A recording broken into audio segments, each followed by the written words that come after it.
Hello, good evening, welcome, and thank you all for taking some time out of your busy schedules to join us for this May's Pelvic Pain Awareness event, Yoga for Pelvic Health. And I hope that you all really enjoy this evening and learn a few things. I'm Dr. Kathy Witzman. I am the newest gynecologist here at Grand River Health, and I've been here now 9.5 months, actually. It's gone really quick. And it's exciting that I actually see some familiar faces, which is nice after you've moved somewhere and have only been around for a short period of time. So I am going to do some introductions and kind of talk just a short little bit about why we're all here tonight. What is this all about, this pelvic health stuff, and why yoga for pelvic health? A little bit of teeny background, and then I'll introduce some of the people around the room as well.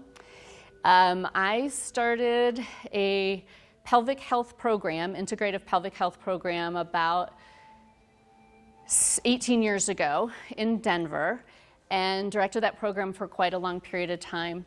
And over that time period, it actually started as a program to help people who had pelvic pain.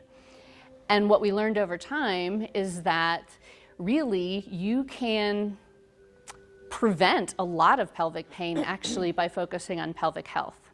So that's where, in the term pelvic health, is much, much more than just the absence of pelvic pain, okay? And we're gonna talk a little bit more about that. But I do want to introduce the folks around the room who are here and thank Grand River Health for sponsoring us, because this is our first annual Yoga for Pelvic Health. Hopefully we'll have more. But May has been Pelvic Pain Awareness Month for about 5 years now, and that was started by the International Pelvic Pain Society, an organization I've been involved with for a long time. And that's kind of why we are starting this, or why we're doing this. But there are a number of people in the room, most of us are wearing black on top, black on bottom, who are part of a very newly organized group called the Western Slope Pelvic Health Alliance. And so there are, I think, 5 or 6, we've got 6 pelvic physical therapists here in black, and you're gonna hear from a few. Jordan is right there. Jordan is gonna do some teaching about pelvic anatomy. We have a number of pelvic models. Tanis Kitchener is, where'd you go? Tanis is in the back right there, standing. And Tanis is going to do some breath work with us after that. I want to then actually introduce Benita Butler, who is our yoga instructor, and we're very lucky to have her. She has been teaching yoga for over 20 years. And this session and this flow is going to be very specific about pelvic health. So I'm sure you'll talk more about that. We also have several other pelvic physical therapists. We have Brandy right there, and we have Kayla right there from Valley View, and we have Julia, of course, from Grand River Health, and we have Natasha back in the corner. So as we're working through this, several of our pelvic physical therapists will be walking around, helping. If you're having any difficulty, they'll be able to help you as well with any of the poses, or if you need adjustments with blocks or anything like that. Okay. So again, a little bit more just about pelvic health, the absence. It's not just the absence of pain. It is when everything in the pelvis is working properly and optimally. And that, if you guys, some of you have been to some of my other talks about this, is that if your digestion is working properly, if your urination and your kidney and ureter and bladder are working optimally, if your nerves and muscles are working optimally, and your reproductive health as well. So there's a lot going on in the pelvis. And why yoga? why can yoga help with all of that? Most of you, actually, can I ask a question? How many of you have done yoga before? Okay. More than one time.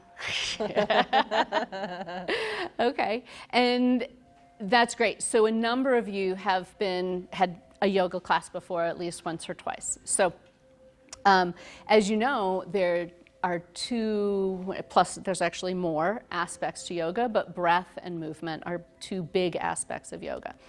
And breathing, when we breathe in certain ways, which we'll get into even more, we can affect our autonomic nervous system. And if any of you have been to any of my talks, you know that the autonomic nervous system runs all of these other things in our pelvis, like digestion and elimination, and our sexual and reproductive systems. It's all hooked up to the autonomic nervous system, and we can impact that by either in an upregulating way or a downregulating way with breath.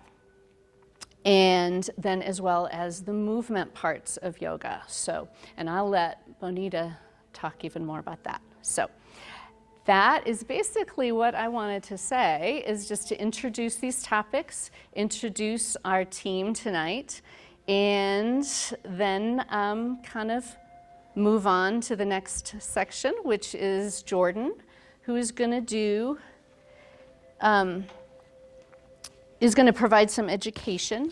So these models all up here are all pelvises, and I'm going to talk a little bit about what your pelvic floor is, how it functions, why is it important, why you should care about it. First of all, everyone has a pelvic floor. So this is a male pelvic floor model, and this is a female pelvic floor model. And they function in pretty similar ways in both men and women. I'll focus more on the female pelvis since we have all women in the room tonight. Your pelvic floor muscles are going to be everything that's red on this model.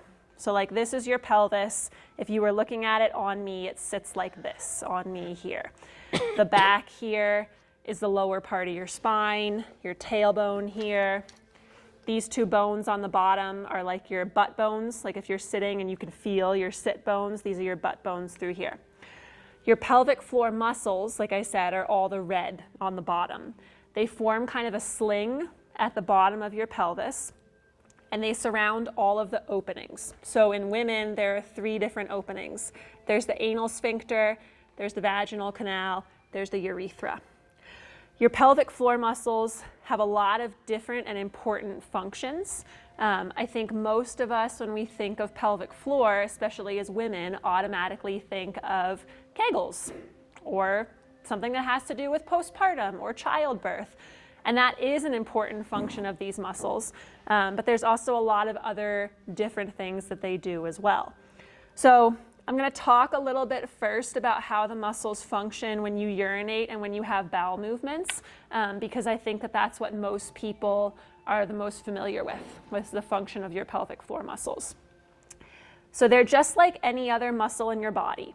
In order to function effectively and function well, they have to be able to both contract, which means shorten, and they have to be able to relax, which is lengthen. So if I liken that to like your bicep muscle, the shortening part is me like doing a bicep curl, and the lengthening part is me putting the weight back down. Your pelvic floor muscles have to be able to do both of those things, not just for control of bowel and bladder, but also to function as part of your whole core system. When you urinate or when you have a bowel movement, your pelvic floor muscles, so the ones that surround your urethra and your anal sphincter, they have to do what's called lengthening. So that's the opposite of a Kegel, is kind of how I explain it, where those muscles lengthen, they drop down and out and relax, and they let you evacuate either urine or stool. That function is just as important as their opposite function, which is the contraction piece, which keeps urine or stool from coming out unless you want it to come out. And if you guys have any questions as I'm talking about this, as I go through it, like feel free to interrupt me or like raise your hand or whatever, because I know that, you know, the anatomy stuff can get a little bit nitty-gritty with it. So that's kind of how they function to keep you in good control of your bowel and bladder. Usually the function of these muscles is pretty involuntary. Most people don't think a lot about how their pelvic floor muscles function until you have a problem. And the problem can be lots of different things. For some people, the problem is something that happens during pregnancy or delivery or postpartum. For some people, the problem can come up as your body ages and things just start to show up. For some people, the problem comes up with some kind of GI dysfunction. For some people, it's a surgery. For some people, it's a history of like sexual trauma or physical trauma or abuse. Once the problem comes up, the involuntary function of your pelvic floor muscles is compromised. And that's when pelvic health specialists come in to help restore that normal function to your pelvic floor muscles. I'm going to talk a little bit about their other functions now. So your pelvic floor muscles are also going to support all of your pelvic organs too. And you can see on, I think this model lifts up. Yeah, on this model here. So this model shows your uterus and your bladder, and I think it has your bowel in here too. Yeah, perfect. Okay. So this model shows your pelvic organs inside of it too. And your pelvic floor muscles are going to act and function to support all of those pelvic organs, including your bladder, your uterus, and your bowel through there. Does that make sense? Any questions about any of that? Okay. Then your pelvic floor muscles also have a sexual and reproductive health function. They have an important function during pregnancy and during a vaginal delivery. And then your pelvic floor muscles are actually part of your core. So a lot of times when you think about your core, most people will just think about like their ab muscles, right? But your core is a lot more than just your ab muscles. And your pelvic floor is a pretty important part of your core system and how your core functions effectively. If your core is not working well, or it's not strong, or you're having some kind of dysfunction, oftentimes it's also due to pelvic floor muscle dysfunction because it works as part of a system and not just like in isolation. If you want a core that functions effectively, you need to train the whole thing and not just your ab muscles.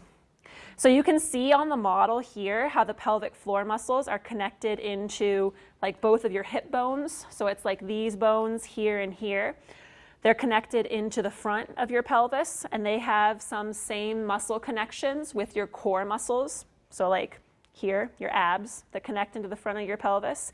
And they also connect in the back to your tailbone and your SI joint. So they do a lot of work in stabilizing your pelvis and your spine and functioning with your core, like I said, as a system and not isolated and independently.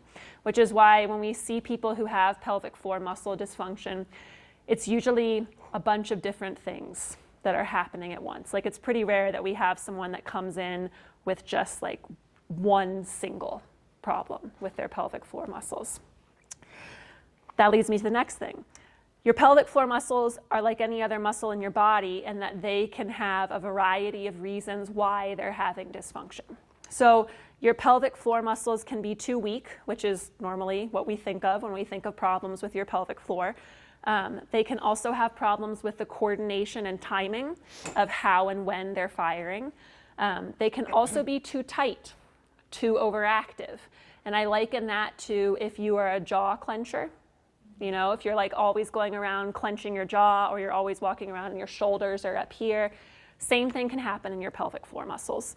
And if you're clenching your jaw for a long period of time, you probably feel pain, doesn't feel good. Your muscles aren't supposed to be like that all the time.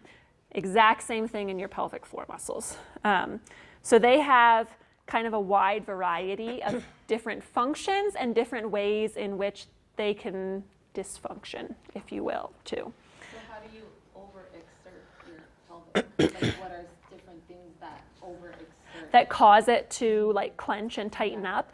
That can be for a lot of different reasons. For a lot of the people that we see, stress, anxiety, trauma is a big reason for like the kind of clenching of the pelvic floor muscles. But there's also weakness, right? So if you have weakness in other areas of your core, your pelvic floor muscles can take over and try to compensate for those other areas. We also have people who have had some kind of surgery or injury that causes your body to guard by clenching and holding in those muscles.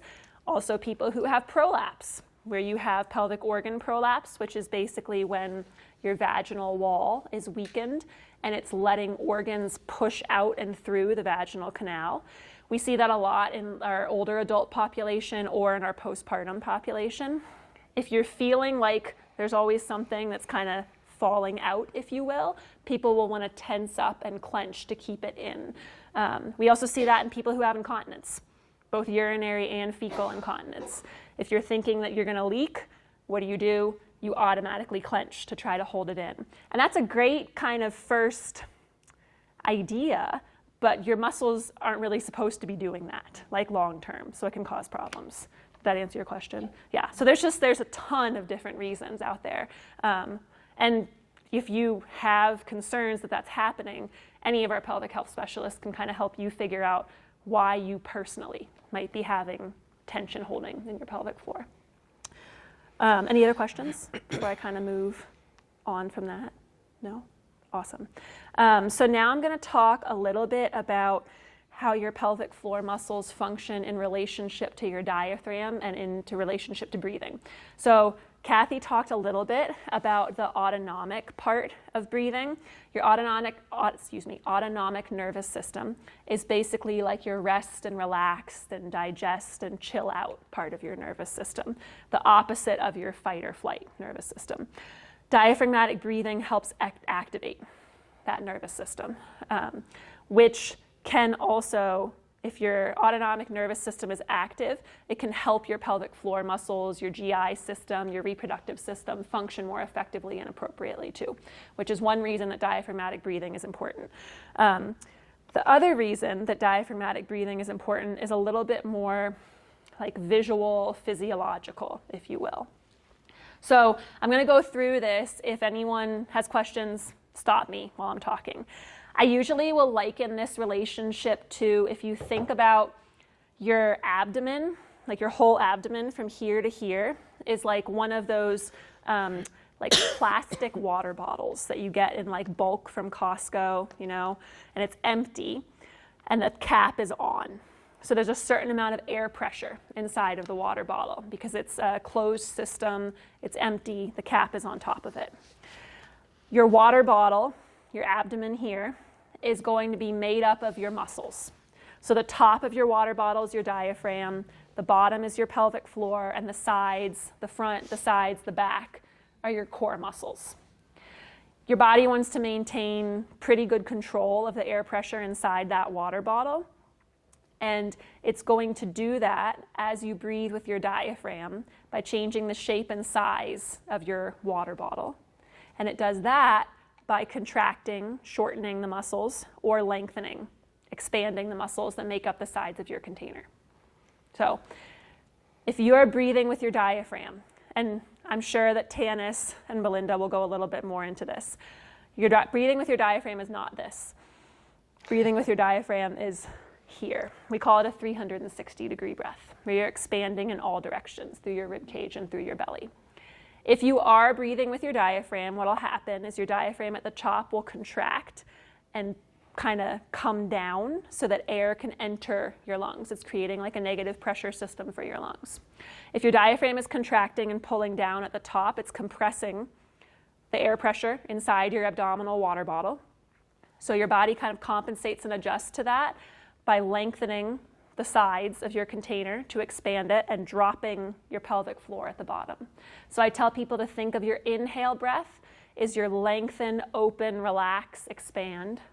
Both your core, your ribs, your pelvic floor, everything's kind of expanding. Your exhale breath is the opposite. Your diaphragm lifts up because air is exiting your lungs. So your pelvic floor lifts up and your core kind of comes in and around. And Tanis will talk through some of the breathing and how you can feel that when she gets to the breath work part of it too. But that's how your pelvic floor also functions really importantly, as part of your intra-abdominal pressure management system. It helps control the pressure inside your abdomen, which is a really important function for core stability, like if you're lifting up something heavy. Sometimes for having like a bowel movement, you have to have correct intra-abdominal pressure happening for the stool to come out. It also functions like during childbirth. You have to maintain good control of your intra-abdominal pressure to have a vaginal delivery. And we can see the effects of poor intra-abdominal pressure management. So a lot of times like pelvic pain, back pain, pelvic organ prolapse, diastasis recti, those can all be signs, incontinence, that you are not maintaining good control of your intra-abdominal pressure system.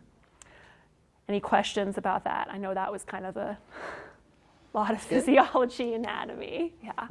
If you guys like think about this as we're going through and practicing the breathing and stuff, and then you have questions once you think about it, we're going to be available afterwards to kind of talk through all of this stuff too. You mentioned like firing up our nervous system to help our pelvic floor. So digestively talking about it, I know a lot of doctors suggest intaking more magnesium filled, foods. Yep. Does that also affect our pelvic floor? Would that also trigger our nervous system to start helping our pelvic floor? Magnesium can affect like your bowels and help you have like a more healthy digestive system, which in turn can help activate that autonomic, that parasympathetic nervous system that like rest and relax and digest. And yeah, magnesium is a good example of a supplement that can kind of like help things move along quickly and easily. Yeah, good question. Any other questions? No? Okay, cool. And we'll have the pelvis models available too afterwards if you guys want to take a closer look and see what things look like. But I'll have Tanis is going to come up and do a little bit of breath work with us. Thank you all for being here. This is really exciting. What a great turnout. So I just want to, thank you for taking the time to come and do a little, I know some of us haven't done yoga before.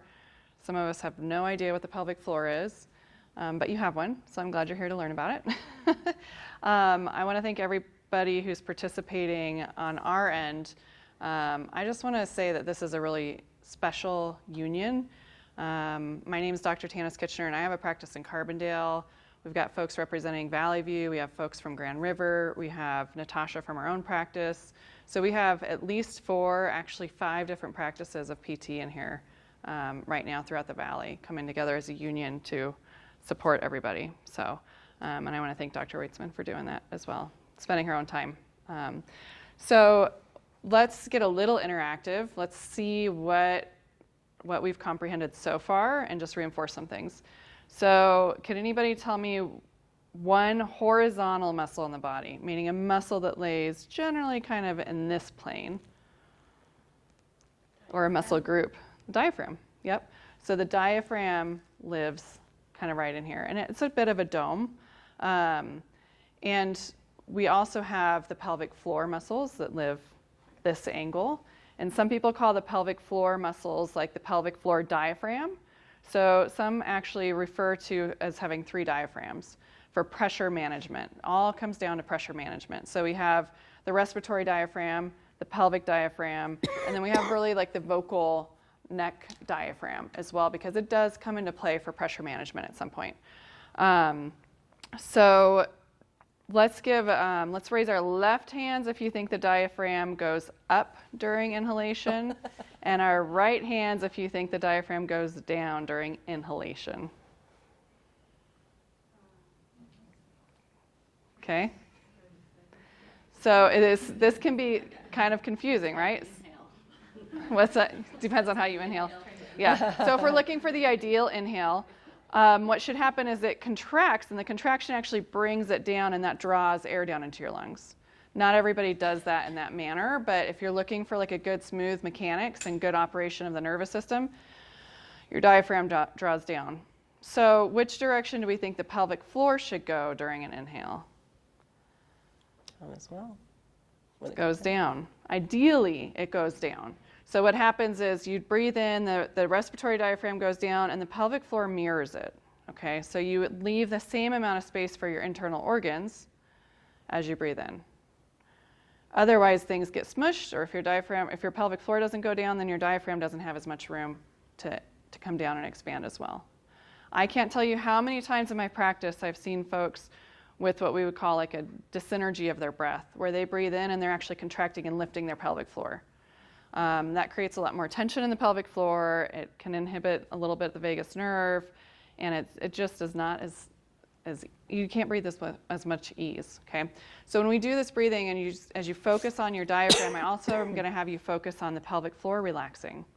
So what does that look like? That looks like the opposite of squeezing, like you're stopping the flow of your urine.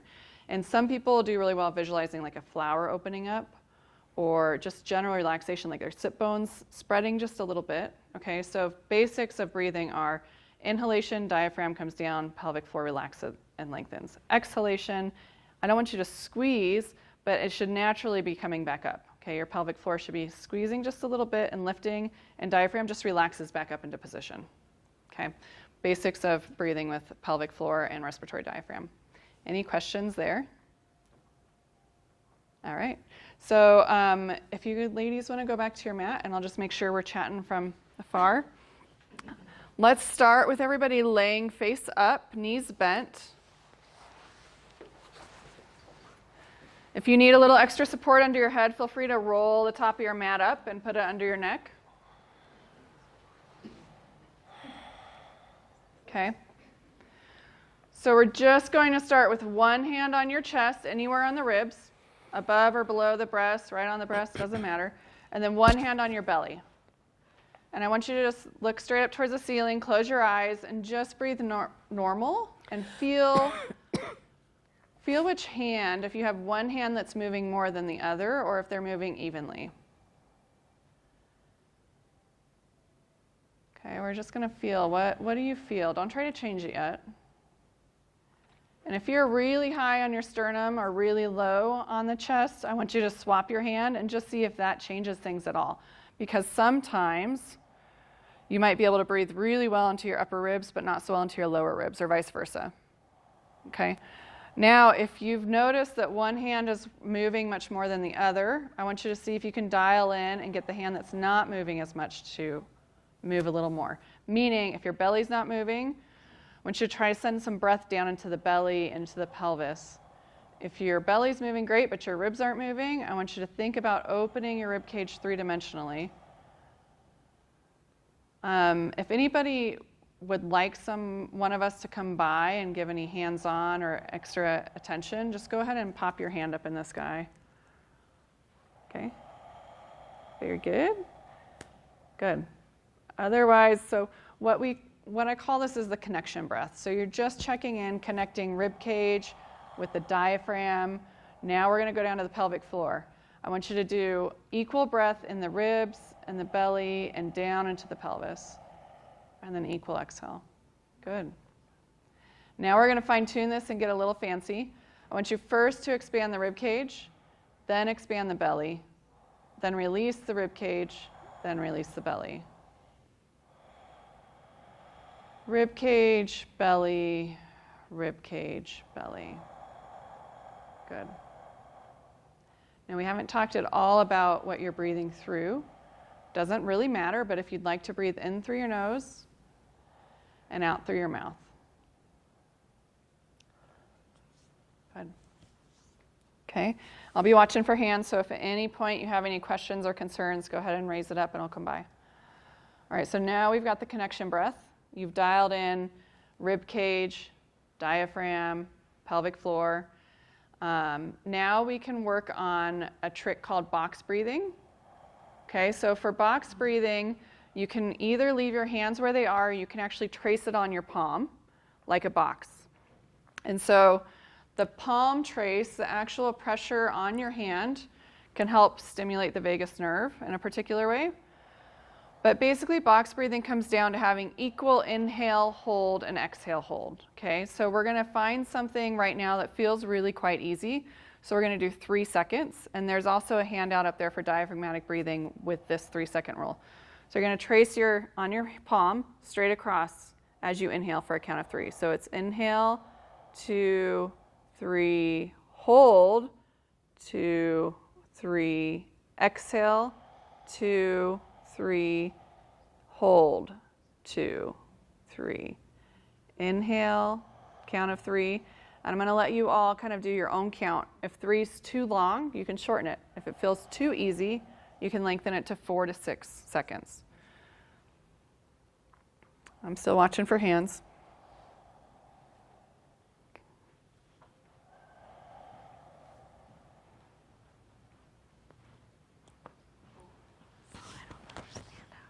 How you're doing that. Okay.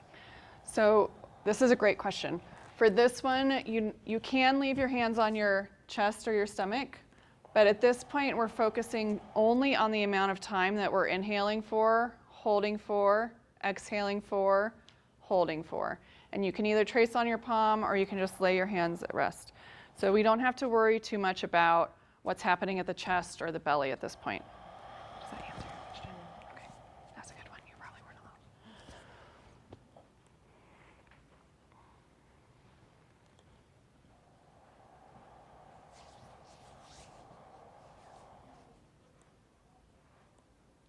Great. All right, and there's one more breath work that I would like. I see some yawning happening. This is awesome. It's working. There's one more breathing technique that I think can be really helpful, and it's pretty easy. And you can do this laying down or sitting. Bonita, where are you going to start your class? Sitting? Yeah. Okay. So why don't we bring everybody to a seat? So you can sit cross-legged if you'd like, or up on a block. Okay, we're just going to do some alternate nostril breathing. So, I don't know, maybe the yogi will have a different way of doing this, but okay. I like to do 2 fingers on the middle of the forehead. This is a very calming point, acupressure point. Your thumb would go on one nostril, and your other 2 fingers would go on the other nostril. So you're going to block one nostril, breathe in through the one that's open, and I want you to visualize the breath coming up through the open nostril, past the fingers at what you'd call your third eye, then you switch fingers, so you open the other nostril and breathe out through the opposite nostril. Okay? So let's all start on the same, everybody take a break. Let's all start on the same nostril so we can kind of talk this through, okay? So you're going to block your left, fingertips on the middle of the forehead, breathe in through your right, block the right, open the left, breathe out through the left. Then in through the left, block the left, out through the right. And just go back and forth. Now you can do it at your own pace.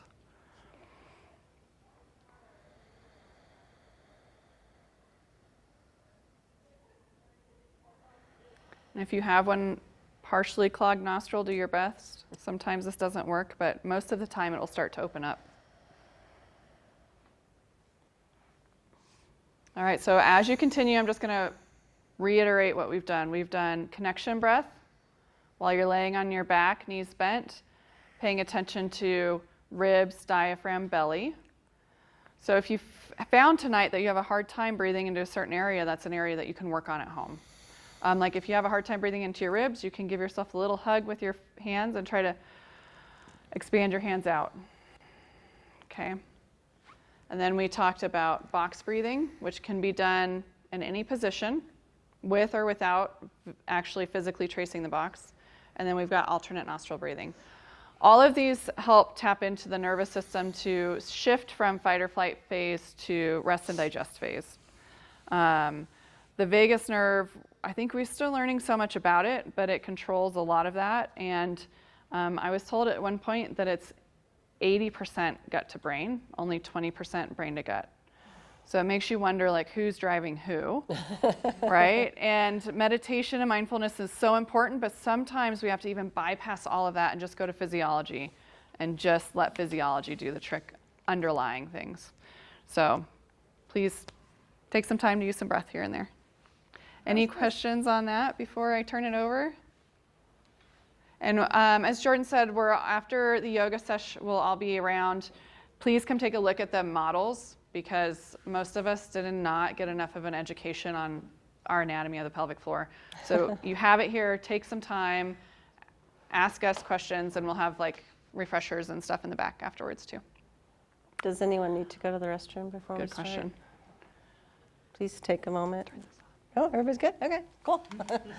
Hi, sorry for my voice. I've got a little bit of a cold. So I'm going to have us start with a wide-legged seat. If you are uncomfortable sitting on your bottom, you can sit on a block, a bolster, a blanket, a towel. Does anybody need that? If you're really tight under the knees, you can narrow your legs. You don't have to have them quite so wide. Okay, very good. All right. Huh? Is that? Yep.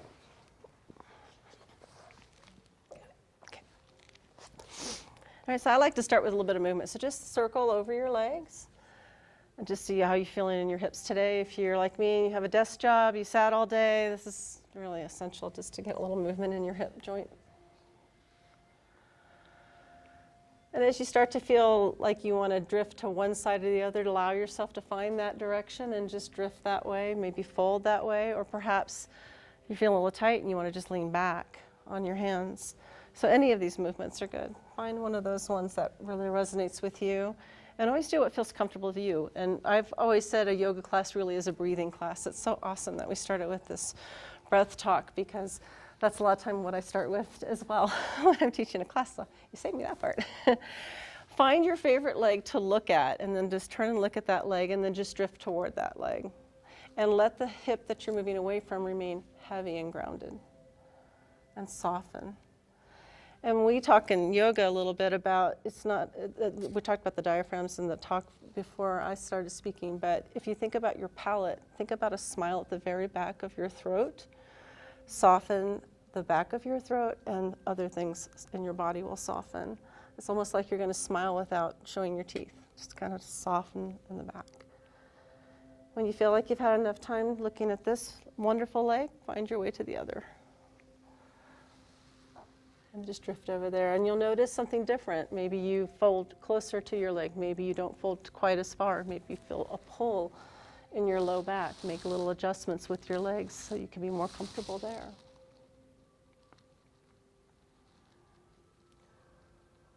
I love forward folds. I could sit here all day. Come back up to the center, and then just walk your hands forward to a comfortable place where they are just resting there. Relax your shoulders. Take a nice deep breath. Maybe lift the chin and lower the chin a couple of times. See if there's tension in your neck, and just allow yourself to drift forward as far as you wish to go.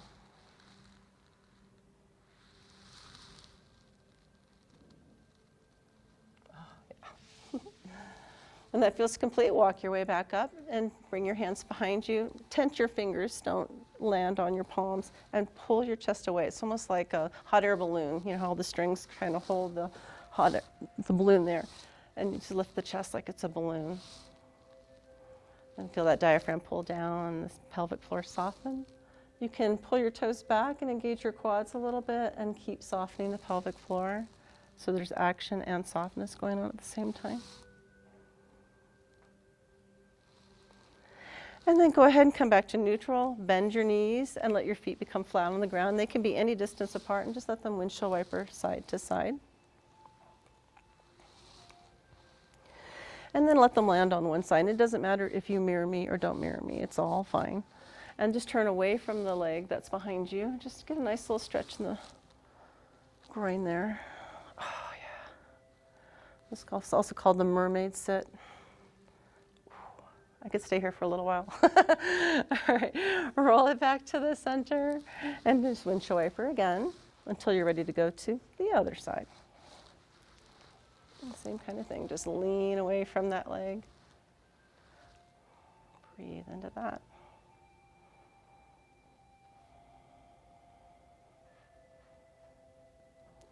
And then when you come back into center, let's all come into hands and knees. I like people facing each other, so just kind of face into the room. It's just nice and friendly. You have a nice friendly face to look at when you lift your chin.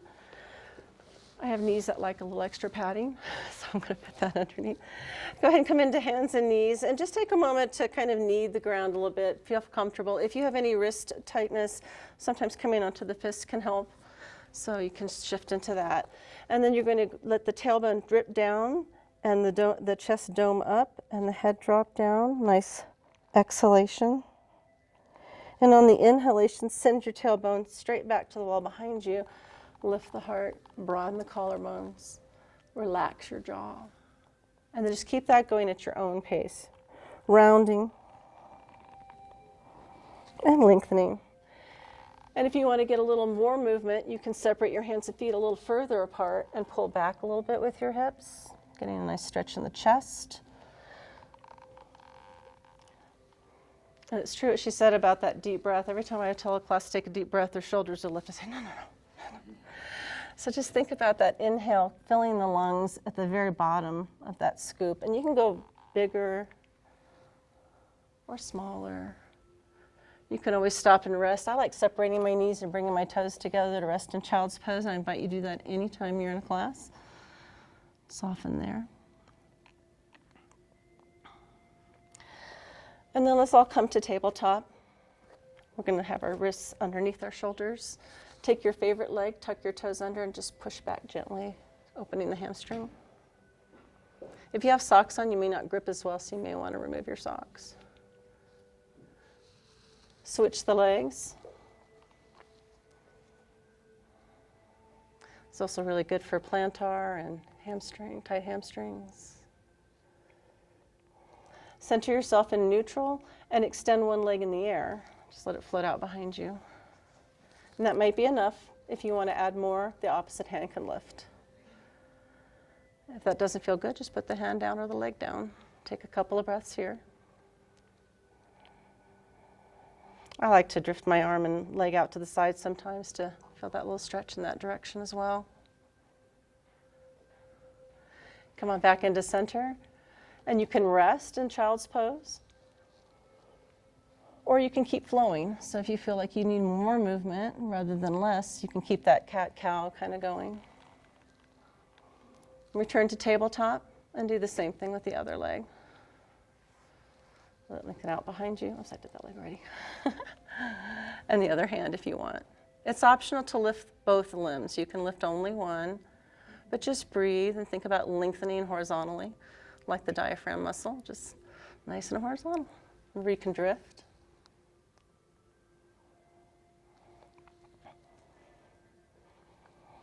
And when all that feels complete, come on back down toward child's pose.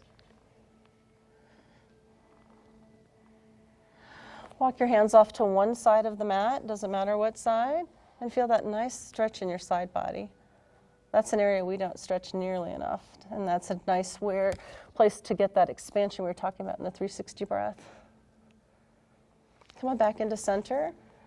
If you need movement before you do the other side, or just rest for a moment, and then find the other side.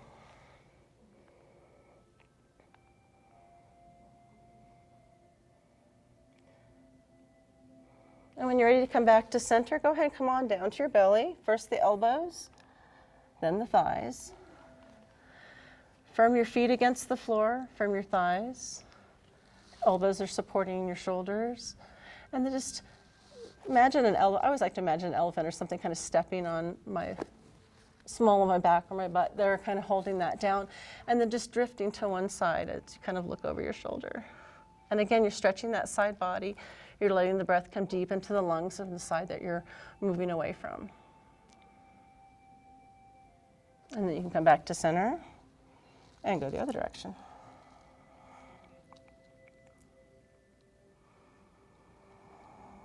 And when you're ready, come back to center and stack your hands and rest your head on your hands. I'll keep mine up so I can speak. You can rest there for a moment. And you can turn your head a little to one side and the other, like one ear goes toward the floor, then the other, just kind of releasing any tension in your neck. And then take your favorite leg and bring it out to the side. The knee comes out to the side, a little frog leg. There you go. That can feel enough for some people. It's not enough for others. You can put your knee up on a block or a blanket. And then take that same leg that you bent out to the side and cross that ankle on top of the leg that's behind you and just gently pull them apart and lift them up a little bit. And that kind of resets the hip and the socket. And you can do the same thing on the other side.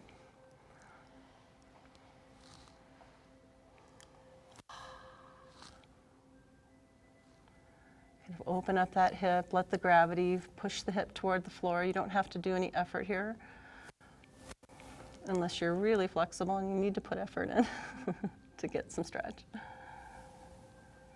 And then you can take that foot, hook it up on the other leg. Same thing, kind of push and pull them apart, just resets them nicely. And then just windshield wiper them side to side. Come on back onto your elbows.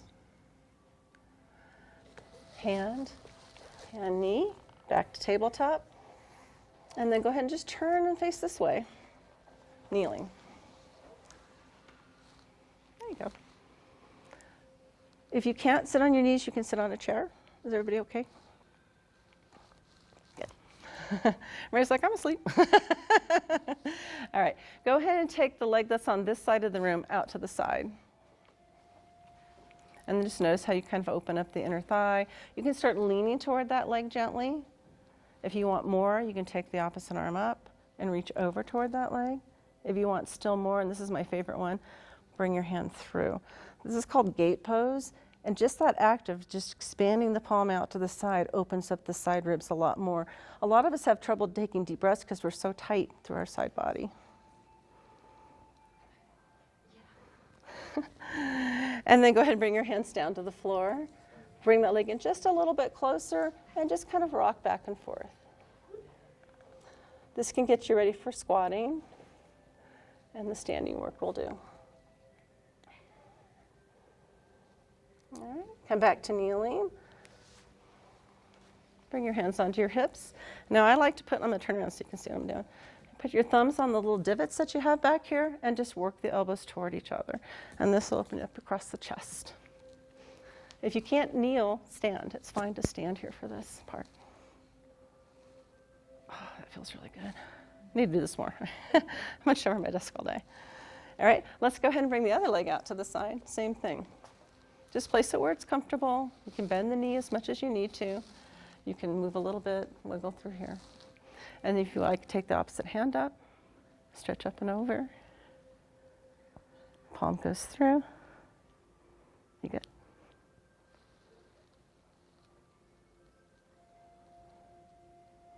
All right, very good. And then go ahead and bring that knee back in. Sit on your heels if you can for a moment. There you go. Maybe lift the knees a little bit. Oh! Tuck your toes under. And start to lift your hips up. And if you need to get up a different way, please feel free to do that. We're going to come to standing. Sorry, I got to take a little water. So the next thing I wanted to do was the moon flow with you. Has anybody done the moon flow in here before? The moon salutation? It's a mirrored event. So we're going to bring our arms up for tall mountain. Have your feet about hip width apart, shoulder width if that's more comfortable. Soften the knees if you need to be. And think about rooting down at the same time as you rise. Get that nice length. And then you can take a hold of your wrists of mirror me and just tilt that way. There you go. So again, we're going to the side body and opening that up a little bit. Go as far as you want, as far as you feel comfortable. Come back to center. Same thing, up and over the other way. Then we're going to step our legs out, turn our knees and toes out, and come into our first goddess. Very powerful pose.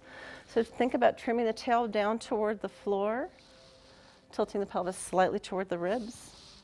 Maybe pull the arms back a little bit. And again, we're opening the chest. We want to be all about that nice breath. And then we're going to become a big star. So you turn your toes forward and become a big star. And then you turn out your right knees and toes and lengthen out. You can take your hand on your hip and one hand on your thigh. You don't have to go any further than this. Or you can take this arm up for triangle. And breathe. Good. Now you're going to rotate towards your right leg and lower down to your knee if you'd like. If you don't want to come to your knee, you can stay with the lunge. Okay? There you go. And you can rock back and forth. So you can have the knee down or you can have the knee up. Whatever feels like the right amount of movement for you. And then rotate your bodies toward me and your right toes. This is the low squat. It might not be accessible for some of us, so a higher squat might be a better choice. Opening up that inner thigh, rolling into low goddess in the center. Remember, you can come up higher anytime you need to. We're going to go to the other side, same thing. Can be low, can be higher. Just do what's comfortable for your body. Then we're going to roll toward the window side over here. And again, you can take the knee down or up, and you can rock and roll. Oh, it feels so good. All right. Then you're going to step that back leg just a little bit closer and roll yourself open for triangle. If the hand doesn't want to come up, remember you can just keep your hands on your thighs. You got it. All right, roll back toward me. Let's return to the goddess. I always make people go, too. It's like, it's very strong. Step it in. Become tall again. And this time we're going to rock this direction. Come back to center and rock this direction. And back to center. And then just take a nice little forward fold and hang like a rag doll. And find that breath in the back of your body now. As you're looking at your feet, think about your toes being slightly closer than the inside of your heels. And that aligns your spine and your legs a little bit better. I can't talk, I'm hanging upside down right now, sorry. Feel upright. All right, bring your hands to your thighs or your knees and pull the top of your head forward and the tailbone backward. And then bend your knees and lower your hips behind you a little bit and stretch your arms forward. A little strength. Stand up tall again. And release. I'm sorry, I forgot. What's my time? You're good. Okay, good. So we'll go through that one more time. Is everybody okay with that so far? Inhale up, tall mountain. A little palm to the side. This time I invite you to kind of lock your wrists against each other and circle your arms all the way around till you come up on the other side. And then you just reverse that circle. And you feel that in your shoulders, like, letting it go. Good, let's go back to that goddess. And let's wrap our arms around ourselves. Give yourself a hug. Just bring the hands somewhere on your back body. Breathe. You can either bring your elbows up or you can bring them down. And you can do it with the breath. So when you inhale, it goes down. Exhale, it goes up. There you go. Good. Whatever hand is on the underneath, pull the top arm over just a little bit more, archer stretch. And then change the arms. Take a breath here. Again, you can move or not move, or you can pull that arm over for archer stretch on the other side. Swing it up, star pose. Big star, fold halfway. Let one of your hands come toward the earth, and the other hand wrap on your back. And you can look up or you can look down, whatever's better for your neck. And then link both arms out to the side again and switch. So it's just a little twist in the spine. Come on back up, big star. Take it out for triangle. This time we're going to take the hand that's on this side and just swing it behind our back. So it's called a bind.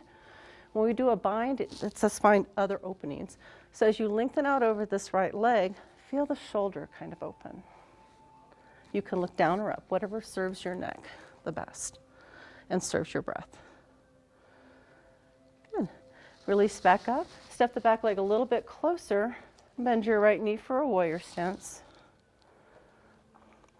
And then sweep the hands behind you as you straighten the leg and fold, pyramid fold. Back to warrior. And then exhale forward again. One more time up. Good. Bring your hands to the top of that thigh. Rotate the toes toward me. Turn the other toes out. And lift them if you can. Low squat. Same thing other side. Feels good. Rotate toward the windows. Warrior one. And fold. You can straighten the leg. And then come back into warrior one. Remember, just go at your own pace. And fold. And then take your right arm up for that triangle. Wrap it behind you. And bend over. I really like looking down. It releases the scalenes and the neck muscles here. Release that right arm, swing it up, come back to star, return to goddess. And then let one arm come down to the thigh. You can mirror me or not mirror me here, this is fine. And just kind of go back and forth. If you need your legs straighter, make them straighter. One more. Good. Bring it all back to center. Reach up.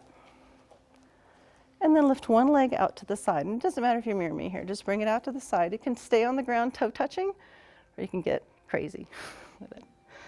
Starfish pose. Like those starfishes you see on the side of the tank at the aquarium.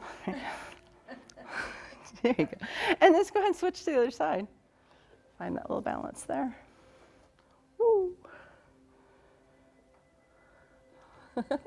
One side's always easier to balance than the other, right? All right, bring it back to center. And then a nice big inhale. Exhale, forward fold. And let's go ahead and come into a seat. And now I invite you to face in with each other. I'll face you, but you can face in with each other. And just bring your legs in front of you. And again, if you're really tight in your hamstrings or tight in your low back, I've got this lovely block you could borrow. This lovely bolster. All right, very good. All right, so pull your toes back towards you, engage the quadriceps. Take your fingertips behind you again, like those little strings that are just holding you down, and pull your chest up and away. Breathe into that. Return to neutral and bend your favorite knee out to the side.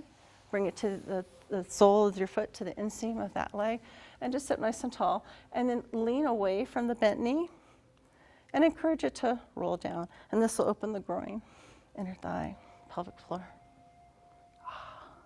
I need that. Come back to center and fold over the straight leg. Only as much as you wish.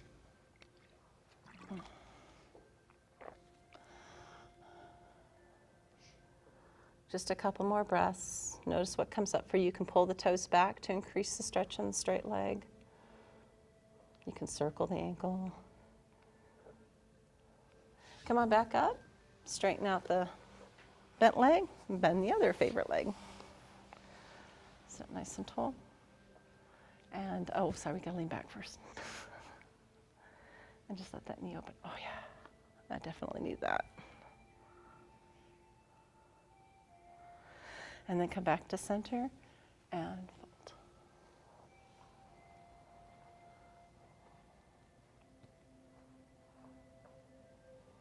Take a couple of breaths here. Remember, you can always play with the pose, pull the toes back, point the toes, that kind of stuff.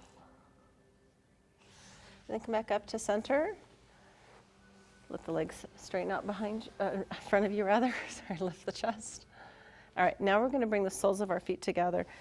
So you can either bring your feet further out, it's more of a diamond shape. Some people like to really yank them in there and get more out of that. I kind of middle myself. And then we're going to circle over our butterfly legs. And as you circle, you can lean, like you can lean down, get that leg all the way down to the side on one side. And when you feel like you're done rocking in that direction, you can certainly reverse the direction.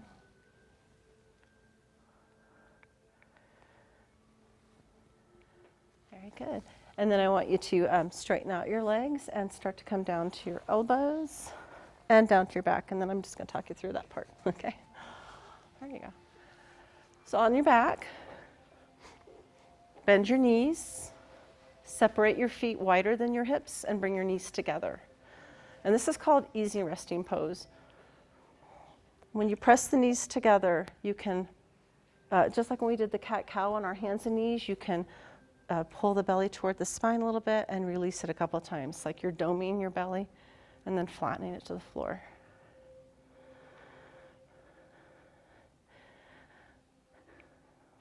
Good. And then bring your arms down by your sides so that they're right by your side here. And bend your elbows. That'll take your hands into the air. Now push against your elbows gently, slightly dome your chest, shrug your shoulders down your back, and then rest your hands wherever you'd like. Now let your knees go side to side without moving your feet. This is another way of doing windshield wipers. Let them land on one side, and it doesn't matter if it's the right or if it's the left. The leg that's coming over and the leg that's laying by the floor. The one that's coming over, press it a little bit away so you get that nice stretch here. Yeah, like that. And then come back to center. Take a breath or two here. Remember, you can do the little pelvic tilting here if you'd like. And then let your knees go to the second side. Same thing. Give them that nice outer hip stretch. Beautiful. Come on back to center. Wiggle your feet in so they're more like hip distance apart.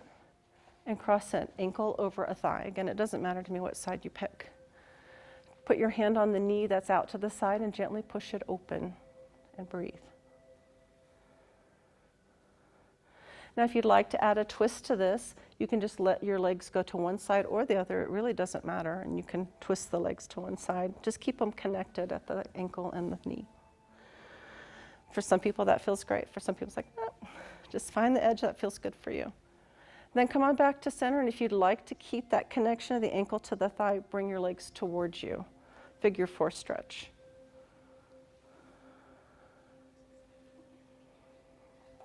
And then go ahead and bring your legs back down, separate them, and let them move again, whatever way they feel. On your windshield wiper.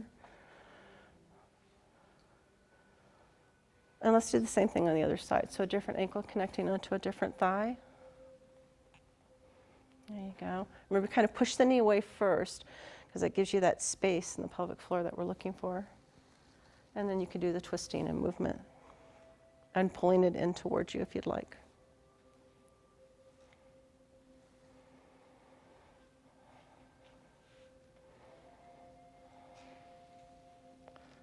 There you go. Pull them in towards you. Oh, there you go. And then separate them out. Now I want you to stretch out long on the mat. So the arms stretch overhead, the legs stretch away. And then we're going to do a little banana. Again, a nice side body stretch. So you take the arms kind of to one side, and you can walk the feet a little bit that way as well. So you look like a banana from the air. Or seaweed. It looks like seaweed. It reminds me of seaweed in the ocean. And just breathe into that. There's lots of ways to increase this stretch if you feel like it's good for you. Come back to center, but open up like you're doing a jumping jack. And then go ahead and go to the other side. Just take everything to a different side. Okay. Come on back to center. Bend your knees and bring your heels in close to your glutes. And your arms can be down by your side. Most of you don't seem to have a block, but if you have a block, it's very nice to have. So you can lift your bottom up and put your bottom on the block. You can also lift your hips up without using a block, but a block's kind of nice to have that support. Does everybody have one? Yeah. We're good? Okay, fantastic. All right, now I want you to check in with your neck and your shoulders. I do not want your weight on your neck, so please make sure it's in your shoulders if there's any weight at all. And maybe draw your arms a little closer to your body, your midline. You can certainly lift your hips without a block if you'd like, of course. If you have a block, you have the advantage of kind of stretching one leg out and just letting it relax. And you get that nice hip flexor opening. And then you can switch out the legs, of course. Yeah, doesn't that feel good? Excellent. You can close your eyes. You can straighten out both legs again. If you're on a block, you can have both legs straightened out if you'd like. And you can stretch your arms overhead. You can make them come to a T or a Y. You can say hello to your neighbor if they're close enough to touch. Just take some nice deep breaths. Allow yourself to feel that part. If you're still using the bolster underneath you, you may want to go ahead and remove that now.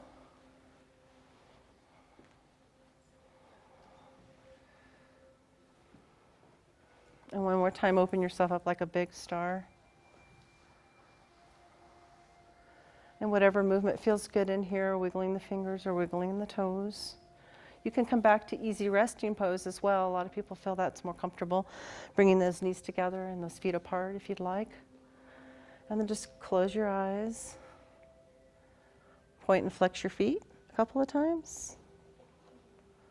Maybe lift and lower the legs a couple of times. Make little fists in your hands. Squeeze them really tight and then just let them open like a flower or a blossom. Squeeze your face really tight. And then stick out your tongue and roll your eyes around. And then just let it go. Allow yourself to come into full relaxation. If lying on your back does not feel comfortable, you're welcome to lie on your side.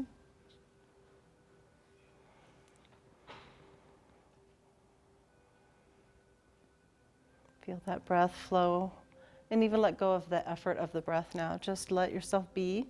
Shavasana is known as corpse pose. So there's nothing left to do, nothing left to be. Allow yourself to just settle into the body.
Allow yourself to notice the breath once again.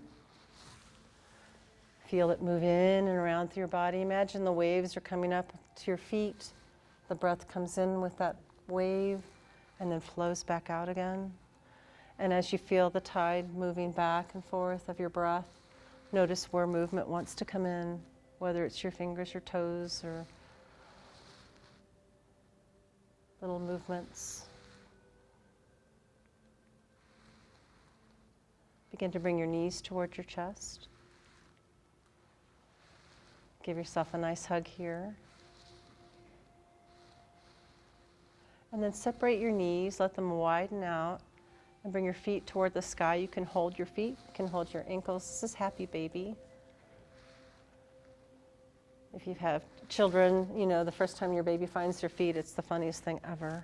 I remember my daughter just giggling. Oh, look at that, what I did. So find a little bit of that joy and that relaxation. Remember, you can rock a little side to side here. That might feel really nice.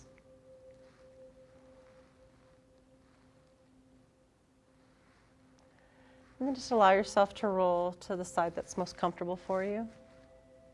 Spend a few moments there on your side.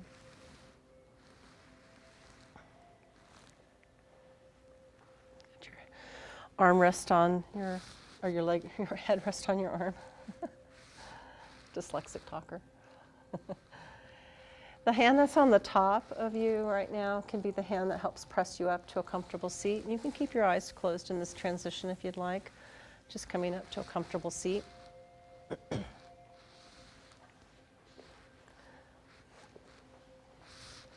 Once you're seated upright, you can put your hands on your knees to kind of get regrounded.